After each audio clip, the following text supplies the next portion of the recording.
puedo decir? Mucho más chafita que lo de ahora. Era muy corrientones. No, pues los cines antes había un cine muy sencillo, muy simple, ¿no? Como en su estructura. Hacía cines que decíamos cerrados, pero abiertos, sin techo, pues. Había hasta cines en los barrios, de carpa, con proyectores así nomás. Pues primeramente los asientos eran así las butacas eran como un plástico duro. Haz de cuenta como, ay, ¿cómo te puedo decir? Pues las butacas muy duras, las pantallas eran hasta el piso, no tenían forro. Pero eso sí, eran muy divertidos, pues será porque eran aquellos tiempos. El periodo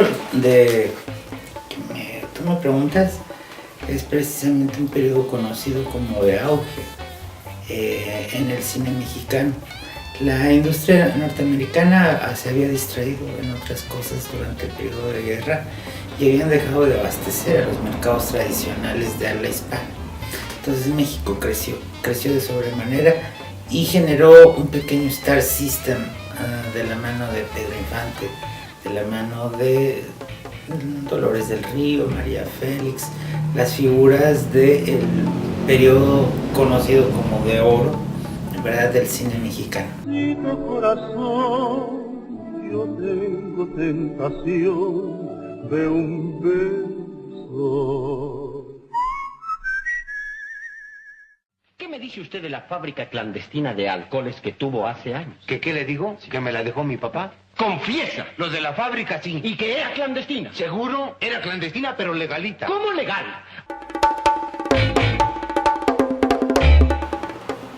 Pero había muchas películas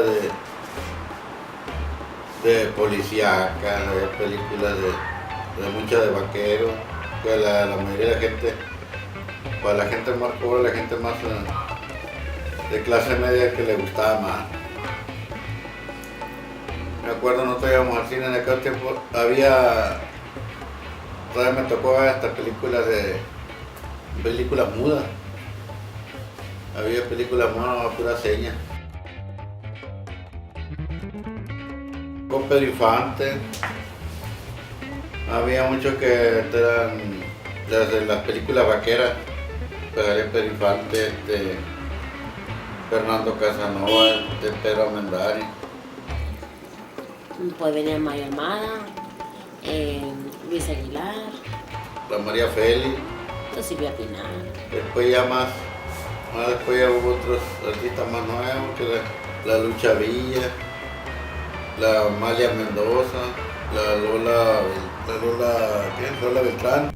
Yo soy mexicano, mi tierra es bravía.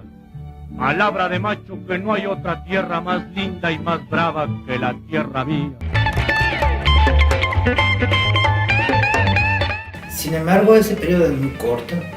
Ese periodo va a estar matizado por varias circunstancias. Una de ellas es la intervención y casi control del gobierno del Estado sobre la industria cinematográfica. Por otro lado está la incapacidad del sindicato de trabajadores de la producción cinematográfica de entender los momentos por los que se cruzaba y se iba a cruzar el cine mexicano. Entonces generaron una serie de trabas para la industria cinematográfica que de alguna manera entre todos mataron a la gallina de los huevos de oro. La publicidad de los cines también eran puro cartelón, y también se usaba en la radio, en los medios de radio que había. Pero a base de puro cartelón, en los cines llenaban de cartelón afuera de los cines, en volante. Por ejemplo, no había por el Face, o que no había otra cosa que lo anunciara más, nada más.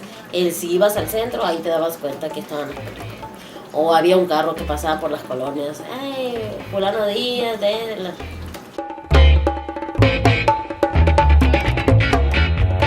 Por un lado estaba entonces el público era importante, pero también el público iba siempre a reaccionar ante los mecanismos de publicidad, y esos mecanismos de publicidad inmediatamente los retomó Estados Unidos con la industria de Hollywood y iban a alejar al público mexicano de la industria de cine.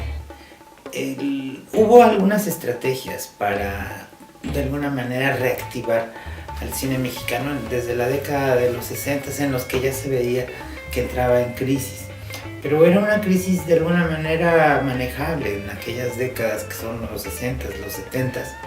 Cuando yo ingresé a estudiar cine a mitad de los 70, la industria mexicana producía más de 200 películas al año. Es decir, si nosotros volteamos y nos atenemos a esos números, era una industria sana. El problema es que cuando yo salí de estudiar, es decir, 5 años después, se estaban haciendo menos de 50 películas al año y se llegaron a hacer menos de 10 películas al año durante más de 20 años que yo llevo. Por ejemplo, de los últimos 20 años son realmente muy pocas las películas que se hacen al año en la industria mexicana. Entonces dejó de llamarse industria. Una industria no puede ser de 1 o 2 o 3 o 4 o 5 peliculitas al año, sino que más bien fue de esfuerzos aislados, lo que ha sucedido en los últimos 25 años y que pues es difícil de poder decir que tenemos una industria consolidada de cine, a pesar de que tenemos excelentes profesionales de la industria cinematográfica, que algunos han emigrado y otros actúan en otros campos de la producción, que puede ser televisión o de cualquier otra circunstancia.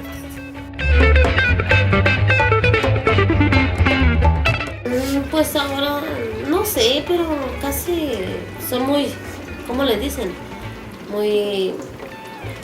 Mucha ficción, mucho rollo en esa onda. Porque sí que se miraban las películas de antes, eran más, hasta parecía más naturales,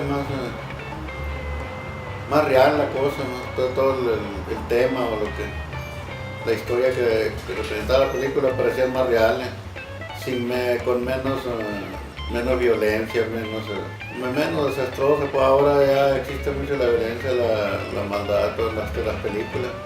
Y sobre todo había un filtro, que era el filtro de gobernación, y ese filtro estaba instalado en los laboratorios cinematográficos. No había ningún realizador que tuviera en su casa una capacidad industrial de poder procesar la película. Entonces la llevábamos al Kodak y ahí ¡pum! Todos los materiales chipocludos de los 70s, de los 60s, donde nosotros testimoniábamos en Super 8 y en 16, ahí se quedaban. Ahí te los robabas a la Secretaría de Gobernación, ahí te censuraban. Entonces no teníamos acceso. Hubo materiales también de festivales de cine porno y erótico en la Ciudad de México, que eran así, ¡pum!, completamente robados, es decir, censurados antes inclusive de que fueran editados, nada más por haberlo filmado con desnudos. Entonces todas esas cosas eran un gran límite, además del financiero. Ahora las cosas han cambiado y creo yo que se pueden desarrollar narraciones más suaves.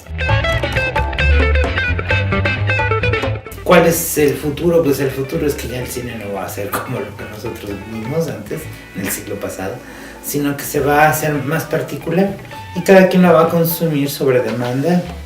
Vamos a estar entonces, quizás algunos interesados en ciertos realizadores franceses, sí le vamos a comprar directamente su película para verla en nuestro ordenador o en la pantalla que nosotros dispongamos. Cada vez son más grandes, más bonitas, pero aún viendo los desarrollos más recientes, siguen sin llegar a tener la profundidad y nitidez que ofrecía la pantalla conformada por un celuloide originado con fotografía de plata, ¿verdad? De aluros de plata.